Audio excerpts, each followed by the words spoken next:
19 বার বিসমিল্লাহ বললে কি হয় জানলে আপনি অবাক হয়ে যাবেন।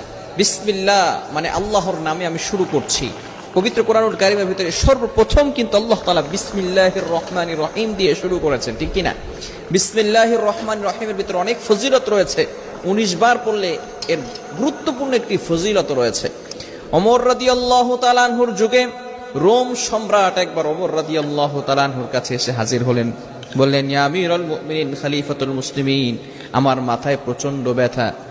ওমর রাদিয়াল্লাহু তাআলা আনহু এমন একটা টুপি সেই রোম সম্রাটকে দান করলেন।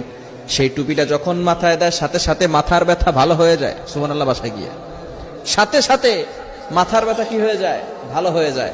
আবার যখন সেই মাথার টুপিটা খুলে ফেলে আবার তার মাথা ব্যথা হালকা হালকা শুরু হয়।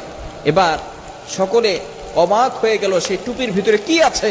ওমর ইবনুল খাত্তাব রাদিয়াল্লাহু তাআলা আনহু টুপি